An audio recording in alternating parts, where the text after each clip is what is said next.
Masa itu, Indonesia sedang berkonfrontasi dengan Malaysia. Penyebabnya adalah Inggris berniat membentuk Federasi Malaya di utara Kalimantan tanpa membicarakannya dengan Indonesia. Presiden Soekarno tersinggung, merasa dilangkahi, dan menentang rencana itu. Dia pikir rencana itu juga sebentuk kolonialisme baru, tidak sesuai dengan semangat zaman.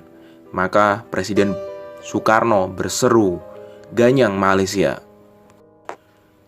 Perintah sang Presiden Soekarno untuk mengganyang Malaysia dijawab pimpinan Angkatan Bersenjata Republik Indonesia atau ABRI. Mereka menggelar operasi Dwi Kora di sepanjang perbatasan Kalimantan dengan Sabah dan Sarawak sekitar tahun 1964.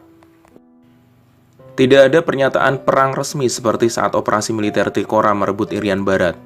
Karena itu, ABRI tidak mengirim pasukan secara terbuka. Mereka mengirim gerilyawan-gerilyawan untuk membantu Tentara Nasional Kalimantan Utara atau TNKU yang sedang berperang melawan pemerintah Malaysia.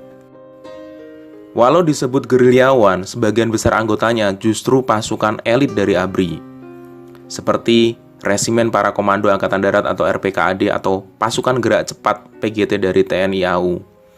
Mereka bertempur bukan sebagai anggota ABRI, tapi TNKU. Seragam ABRI hanya diganti dengan seragam hijau TNKU. Identitas mereka pun dipalsukan untuk menghapus jejak keterlibatan Indonesia.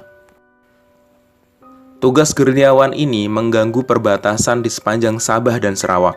Mereka harus bertugas melatih warga Kalimantan Utara tentang bagaimana cara bertempur. Akhirnya pasukan Malaysia pun terdesak, kemudian mereka meminta bantuan Inggris. Tidak tanggung-tanggung, Inggris langsung mengirim 1 batalion pasukan Komando Special Air Service atau SAS.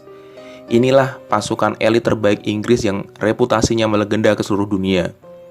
Inggris juga mengirim Gurkha dan SAS ditambah juga pasukan dari Selandia Baru dan juga Malaysia sendiri.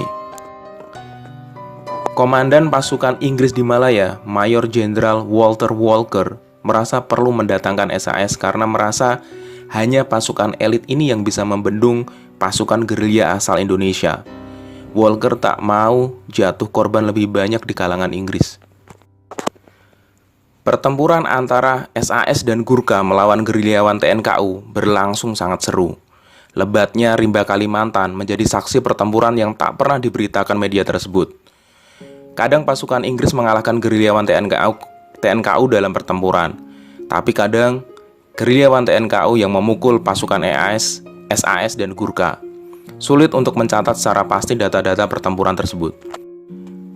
Dalam sebuah pertempuran di kampung Sakil Kilo, tanggal 10 Juli 1964 tercatat TNKU meraih kemenangan.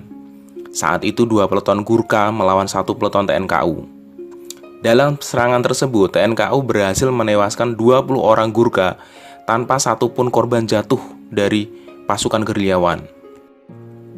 Dalam klaim, Indonesia mengaku pernah menembak jatuh 4 pesawat tempur Inggris dengan tembakan penangkis serangan udara. Tapi, ABRI pun kehilangan sebuah Hercules C-13008 milik TNI AU. Pesawat Hercules tersebut menerjunkan pasukan PGT, pasukan gerak cepat di Kalimantan. Ikut dalam pesawat tersebut Komandan Resimen Tim Pertempuran PGT, Letkol Sugiri Sukani.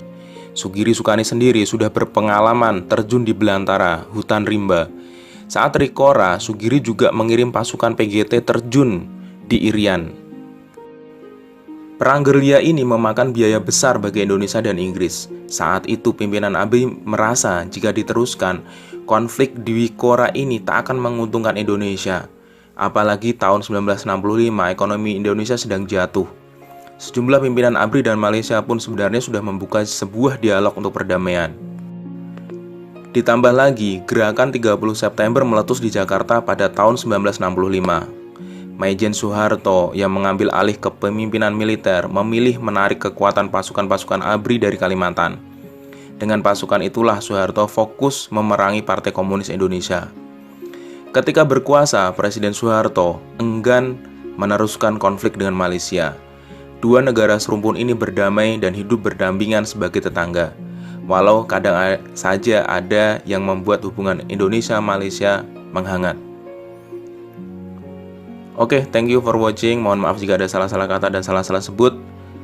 Terima kasih. Assalamualaikum warahmatullahi wabarakatuh.